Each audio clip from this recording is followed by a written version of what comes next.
الحمد لله كفى وسلام على عباده الذين اصطفى أما بعد فقد قال الله تبارك وتعالى في كلامه المجيد والفرقانه الحميد فأعوذ بالله من الشيطان الرجيم بسم الله الرحمن الرحيم وما خلقت الجن والإنس إلا ليعبدون صدق الله العظيم وقال النبي صلى الله عليه وسلم إنما الأعمال بالنيات أو كما قال عليه الصلاة والسلام محترم दोस्त बुजुर्गों अल्लाह तबारक व तआला बेइंतहा एहसान व फजल व करम है जे अल्लाह तबारक व तआला আজিমো করা আপোনাক এই দুনিয়ার বুকুত মুসলমান বনাই দুনিয়ার মাজত পঠাইছে আৰু আল্লাহ তবাৰক व तआला ঈমান দান কৰাৰ পিছত কলিমা দান কৰাৰ পিছত মোক আৰু আপোনাক এই দুনিয়াৰ বুকুত পঠোৱাৰ উদ্দেশ্য আল্লাহ তবাৰক व तआला কোৰআনে কাৰীমত হুকুম কৰিছে এতিয়া যদি আমাৰ মনত প্ৰশ্ন হয় যেনেকুৱা কই নেকি আল্লাহৰ নবী জনাবে মুহাম্মদ ৰাসূলুল্লাহ সাল্লাল্লাহু আলাইহি ওয়াসাল্লামৰ জামানাত কুফাৰ মুশৰিক সকলে যেনেকুৱা কই আল্লাহৰ নবীক প্ৰশ্ন কৰিছিল আল্লাহৰ নবীক যেতিয়া কৈছিল যে আপুনি তো নবী হয় আপুনি সকলোবোৰ ইবাদত কৰিব পাৰে আপোনাৰ কাৰণে আসান হয় তো এই প্ৰশ্নও যদি আমাৰ দিলত উদয় হয় তো তেনেহলে আমি জানিব দৰকাৰ যে আল্লাহ তাবারক व तआला কোরআনে কারীমত এই প্রশ্ন মোক আর আপোনাক লৈ উঠাইছে আর আল্লাহে কইছে আফা হাসিবতুম আন্নামা খলাকনাকুম আবাসা ওয়া আন্নাকুম ইলাইনা লা তুরজাউন তোমালোকে কি ভাবা নেকি যে মই তোমালোকক দুনিয়ার বুকুত বেকাৰ সৃষ্টি কৰিছো তোমালোকক দুনিয়াত পঠোৱাৰ পিছত কোনো উদ্দেশ্য নাই এই বুলি যদি আমি ভাবো তো আল্লাহ তাবারক व तआला সেই প্রশ্ন নিজে উঠাইছে আর সেই প্রশ্নের উত্তর আল্লাহ তাবারক व तआला কোরআনে কারীমত নিজে দিছে ওয়ামা খালাকতুল জিন্না ওয়াল ইনসা ইল্লা লিয়াবুদুন হে মোর বান্দা সকল হে ঈমান ওয়ালা সকল তোমালোকে কেতিয়াও না ভাবিবা যে মই তোমালোকক দুনিয়াৰ বুকুত বেকাৰ সৃষ্টি কৰিছো তোমালোকক দুনিয়াত পঠোৱাৰ পিছত কোনো উদ্দেশ্য নাই বুলি তোমালোকে কেতিয়াও না ভাবিবা কিয়নো আল্লাহ তাবারক व तआला এই উদ্দেশ্যৰ কথা মোক আৰু আপোনাক দুনিয়াত পঠোৱাৰ পিছত ৰাজ আল্লাহে কোরআনে কারীমত হুকুম করিছে আল্লাহে খুল্লা এলান করিছে ওমা খলাকতুল জিন্না ওয়াল ইনসা ইল্লা লিয়াবুদুন যে মই মানুহ আৰু জিনক দুনিয়াৰ বুকুত সৃষ্টি কৰিছো কেৱল মাত্ৰ মোৰ ইবাদত কৰাৰ কাৰণে যদি আল্লাহ তাবাৰক व तआला মোক আৰু আপোনাক কেৱল ইবাদতৰ কাৰণে এই দুনিয়াৰ বুকুত পঠাইছে তো এতিয়া মই আৰু আপুনি চিন্তা কৰা দৰকাৰ যে মোৰ আৰু আপোনাৰ জিন্দগীৰ 24 ঘণ্টাৰ ভিতৰত মই আৰু আপুনি কিমানখিনি আল্লাহৰ ইবাদতত মশগুল আছো এই প্ৰশ্ন যদি মোৰ আৰু আপোনাৰ দিলত হয় এই আয়াতৰ ফলে মই আৰু আপুনি যদি গৌৰ কৰো মই আৰু আপুনি যদি ভাবো তেনেহলে মোৰ আৰু আপোনাৰ জিন্দগীৰ প্ৰত্যেকটো লম্হা আল্লাহৰ ইবাদতত মই আৰু আপুনি অতিবাহিত কৰিব লাগিব তোমার মাহতারাম দোস্ত বুজুর্গ সকল মোর মা বনি সকল এতিয়া প্রশ্ন হয় যে আল্লাহে যেহেতু ইবাদত করার কারণে পঠাইছে তো এতিয়া মোর আপনার জিন্দগির প্রত্যেকটো কাম আল্লাহর ইবাদত মোতাবিক হব লাগিব মোর খোৱা লোৱা মোৰ উঠা বহা মোৰ সকল ধৰনেৰ লেনদেন মোৰ মুআমালাত মোৰ মুআশাৰাত মোৰ আখলাক আল্লাহৰ ইবাদতৰ মাজত শামিল হব লাগিব তো এতিয়া প্রশ্ন হয় আজ যদি আমাক প্রশ্ন করা হয় যে আল্লাহে যেহেতু কেবল আল্লাহর ইবাদতৰ কাৰণে দুনিয়াত পঠাইছে এতিয়া মই আৰ আপুনি কিমানখিনি আল্লাহৰ হুকুম আদায় কৰিছো বাস কেবল জুমা বাস কেবল মাত্ৰ ৰমজানৰ মাহত নামাজৰ ইহতিমাম কৰিছো ৰোজাৰ ইহতিমাম কৰিছো জুমাৰ নামাজ পঢ়িছো গোটেই সপ্তাহ মসজিদৰ লগত কোনো তাল্লুক নাই গোটেই বছৰ মসজিদৰ লগত কোনো তাল্লুক নাই মোৰ ভাই সকল বুজুৰ্গানে দিন সকল আল্লাহ তাবাৰক व तआला যদি মোৰ আপোনাৰ ৰুজি অকল জুমাৰ দিনা দিয়া আৰম্ভ কৰি দিয়ে গোটেই সপ্তাহ যদি আল্লাহে ৰুজি দিয়া বন্ধ কৰি দিয়ে মোৰ আপোনাৰ হাল কি হ'ব আল্লাহে যদি অকল রমজানত যদি মোর আপনার রোজি দিয়া যদি আরম্ভ করে দিয়ে রমজানের বাহিরে আল্লাহে যদি মোর আপনার রোজি বন্ধ করে দিয়ে তো মোর আপনার হাল কি হব আসল কথা হল বুখারী শৰীফৰ হাদিস মই আপোনালোকৰ সন্মুখত পেশ কৰিছিলো যত আল্লাহৰ নবী জনাবে মুহাম্মদ রাসূলুল্লাহ সাল্লাল্লাহু আলাইহি ওয়াসাল্লামে কৈছে ইন্নামাল আমালু বিন্নিয়াত যেতিয়া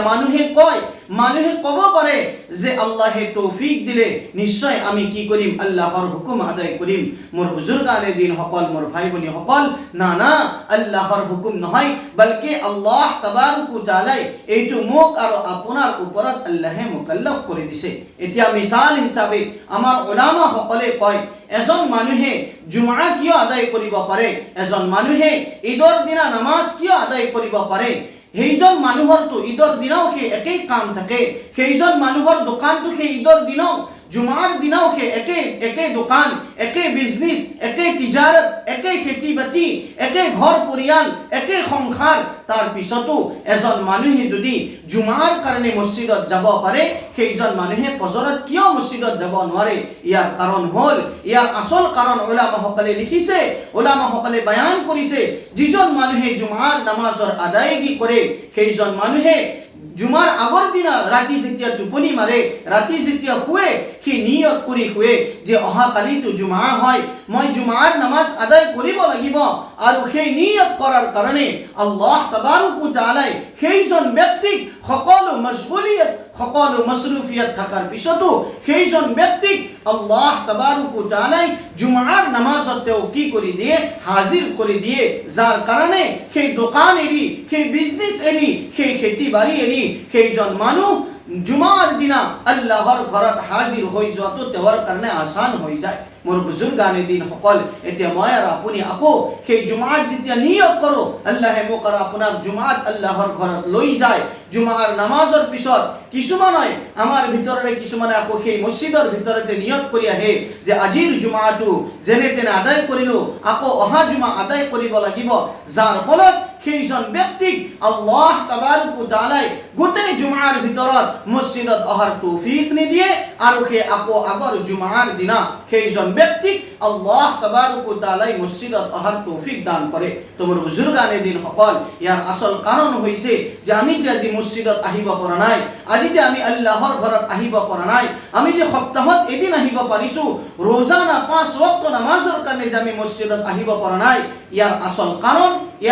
কাৰণ যদি মই আপুনি বিচাৰি যাও তেনেহলে সেইটো গম পাও যে আমাৰ নিয়তৰ কমি আমাৰ ইখলাসৰ কমিৰ কাৰণে আল্লাহ তাবাৰক ওয়া তাআলা এটা বহুত ডাঙৰ নিয়ামত দিয়াৰ পিছতো সেই নিয়ামতৰ পৰা আজি মই আৰু আপুনি মাহৰুম হৈ আছো সেইটো হৈছে মোৰ আপোনাৰ নিয়ত যেনেকুৱা কৈ নেকি আজিৰ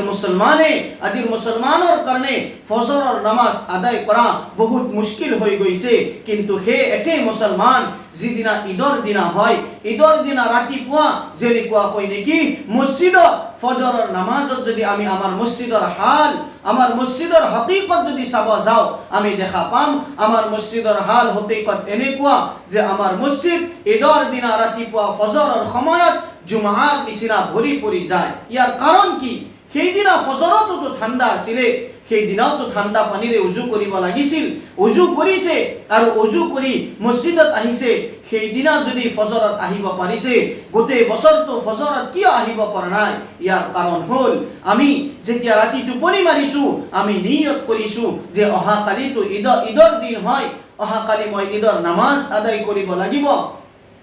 আৰু যদি আজি ফজৰৰ সময়ত ঈদৰ নামাজৰ আজি যদি ফজৰৰ সময়ত ফজৰৰ নামাজ যদি আদায় নকৰো হয়তো মোৰ ঈদৰ নামাজ আদায় নহব সেই ভয়তে মই আৰু আপুনি ৰাতি নিয়ত কৰিছো যে আউয়াল মইতো ফজৰৰ নামাজৰ আদায়গী কৰিব লাগিব তাৰ পিছত মই ঈদৰ নামাজ আদায় কৰিম যি নিয়ত কৰাৰ কাৰণে আল্লাহ তাবাৰক ওয়া তাআলা মোৰ আৰু আপোনাৰ কাৰণেও সেই একে ফেছলা কৰিছে সেইদিনা ফজৰতো মই মসজিদত যাব পাৰিছো আৰু সেইদিনা ফজৰৰ নামাজ আদায় কৰা টোপনিৰ পৰা উঠা ঠাণ্ডাত উজু কৰা মোৰ কাৰণে আল্লাহে আসান কৰি দিছে মই নামাজ মসজিদত গৈ আদায় কৰিছো আৰু তাৰ পিছত ঈদৰ নামাজ মই ঈদগাহত গৈ আদায় কৰিছো এইটো কেনেকৈ সম্ভৱ হল মোৰ বুজুৰ্গানে দিন সকল এই সম্ভৱ হৈছে কেৱল মাত্ৰ মোৰ আৰু আপোনাৰ নিয়ত কৰাৰ কাৰণে এখানে হাদিস শৰীফত আহিছে ইন্নামাল আমালু বিন্নিয়াত বান্দাই যেনেকুৱা নিয়ত কৰিব বান্দাৰ যেনেকুৱা নিয়ত হ'ব আল্লাহ তাবাৰক ওয়া তাআলাৰ ফালৰ পৰা বান্দাৰ কাৰণে তেনেকুৱা ফেছলা হ'ব তো তাৰ কাৰণে আমি প্ৰত্যেককে ইনশাআল্লাহ বেশি বেশি আমি এনেকুৱা নিয়ত কৰোঁ যেনেকুৱা কৈ নেকি আমি জুমাৰ দিনা নিয়ত কৰোঁ, যেনেকুৱা কৈ নেকি আমি ঈদৰ দিনা ফজৰৰ সময়ত নিয়ত কৰোঁ, তেনেকুৱা নিয়ত যদি প্ৰত্যেক দিনা 5 ওয়াক্ত নামাজৰ কাৰণে যদি মই আপুনি কৰোঁ, ইনশাআল্লাহুল আজিজ আল্লাহৰ জাতৰ পৰা আশা কৰিব পাৰি যে সেই নিয়তে যেনেকুৱাকৈ জুমাৰ দিনা তামাম মশগুলিয়ত থকাৰ পিছতো, তামাম মসৰুফিয়ত থকাৰ পিছতো, দোকানৰ পৰা উলিয়াই, খেতিৰ পৰা উলিয়াই, কাম কাৰোবাৰৰ পৰা উলিয়াই, তিজাৰতৰ পৰা উলিয়াই আল্লাহৰ ঘৰত যেনেকুৱাকৈ হাজিৰ কৰাইছে, মোৰ আপোনাৰ নিয়ত যেতিয়া তেনেকুৱা হ'ব, জুমাৰ নিচিনা যেতিয়া হ'ব, ঈদৰ নিচিনা যেতিয়া হ'ব, আল্লাহ তাবাৰক ওয়া তাআলা সেই দোকানৰ পৰা মোক আৰু আপোনাকো 5 ওয়াক্ত নামাজ আল্লাহৰ ঘৰত আদায় কৰাৰ কাৰণে তৌফিক দান কৰিব। তো তাৰ কাৰণে ইনশাআল্লাহ আমি প্ৰত্যেকে আল্লাহৰ ওপৰত ভৰসা কৰি নিয়ত কৰিব লাগে, আজম কৰিব লাগে। আৰু এনেকুৱা নিয়ত নহয়, কচ্চা নিয়ত নহয়, বলকে পাক্কা সচ্চা নিয়ত হয়। যেনেকুৱা নিয়ত আমি ৰমজানৰ কাৰণে, যেনেকুৱা নিয়ত আমি ৰমজানৰ ৰোজাৰ ক্ষেত্ৰত কৰোঁ, সেনেকুৱা আল্লাহৰ ভয় মই আপুনি দিলত পয়দা কৰি, যেনেকুৱাকৈ আমাৰ উলামাসকলে মিছাল দিয়ে, এজন মানুহে যেতিয়া ৰোজা ৰাখে কি হৈ গৈছে, আমাৰ আজি আল্লাহৰ ভয়, আল্লাহৰ খৌফ আজি আমাৰ দিলত নাইকিয়া হৈ গৈছে। যেনেকুৱাকৈ নেকি আল্লাহৰ ভয় মোৰ আপোনাৰ দিলত কিমানখিনি থকা দৰকাৰ, যেনেকুৱাকৈ নেকি ৰমজানত আমি ৰোজা ৰাখোঁ, ৰোজা ৰখাৰ পিছত যেতিয়া গৰমৰ দিনৰ ৰোজা হয়, সেই গৰমৰ দিনৰ ৰোজা কমস কম 14-15 ঘণ্টা আমি ৰোজাৰ হালতত থাকোঁ, পিয়াহত কণ্ঠ শুকাই যায়, আমি নামাজৰ কাৰণে যাওঁ, আমি হুজুৰ কাৰণে যাওঁ, হুজুখানাত কোনো নাই, কুলত দমকলত কোনো নাই, মুখ দেখি কোনো থকা নাই, সেই সময়তো পিয়াহত কণ্ঠ শুকাই গৈছে, তাৰ পিছতো মোৰ ইমান পিয়াহ লগাৰ পিছতো একটো পানী মই আপুনি হলকৰ তললৈ দিয়াটো মই আপুনি কি নকৰোঁ, গাৱাৰা নকৰোঁ। কৈছে কিয়? মোক কোনেও দেখা নাই, মোক কোনো মা বাবাই চাই থকা নাই, মোৰ কোনো বন্ধু বৰ্গই সেই সময়ত চাই থকা নাই, মই যদি ইচ্ছা কৰোঁ পিয়াহ পলুৱাই মই কোলত পানী পান কৰিব পাৰোঁ, পিয়াহ পলুৱাই মই উজুখানাত পানী পান কৰিব পাৰোঁ, কিন্তু তাৰ পিছতো মই আপুনি একটো পানী ইফতাৰৰ সময় নোহোৱালৈকে গলৰ পৰা তলত দিয়াটো কি কৰা নাই, গাৱাৰা কৰা নাই। কিয়? কৈছে মোৰ আপোনাৰ দিলত আল্লাহৰ ভয় আছে, ৰমজানৰ ক্ষেত্ৰত আল্লাহৰ ভয় মোৰ আপোনাৰ দিলত আহি যায়। এই অজুখানাত চাহে মোক কোনো চাই থকা নাই, চাহে মোক কোনো দেখি থকা নাই, কিন্তু একটু যদি মই পানী পান কৰি দিওঁ, মোক আল্লাহে চাই আছে, আল্লাহৰ ফালৰ পৰা মোক ইয়াৰ সাজা দিয়া হ'ব, মোৰ ৰোজা শেষ হৈ যাব। এই ভয়তে গধূলিলৈকে একটু পানী পান কৰা তোমাৰ আপুনি বৰদাস্ত নকৰোঁ। মোৰ বুজুৰ্গানে দিন সকল, মোৰ ভাইসকল, সেই ভয় মই আপুনি নামাজৰ ক্ষেত্ৰতো যদি আনো, সেই ভয় মই আপুনি কোৰআনৰ ক্ষেত্ৰতো যদি আনো, সেই ভয় মই আপুনি কবৰৰ ক্ষেত্ৰত যদি আনো, সেই ভয় মই আপুনি জাহান্নামৰ ক্ষেত্ৰতো যদি আনো, মোৰ জিন্দগীৰ পৰা এক লম্হাৰ কাৰণে, এক সেকেন্ডৰ কাৰণে মোৰ জিন্দগীৰ পৰা কেতিয়াও নামাজৰ কাজা নহব। তো তাৰ কাৰণে মই আপুনি আল্লাহক দুখ দি মোক হিদায়াত দিয়া নাই বুলি মই আপুনি কব নোৱাৰো, বলকে আল্লাহ তাবাৰক ওয়া তাআলা এই আমালৰ তৌফিক মোৰ আপোনাৰ নিয়তৰ লগত মুকল্লফ কৰি ৰাখিছে। মই নিয়ত কৰিম, আল্লাহে মোক তাৰ আমল কৰাৰ আল্লাহে তৌফিক দান কৰিব।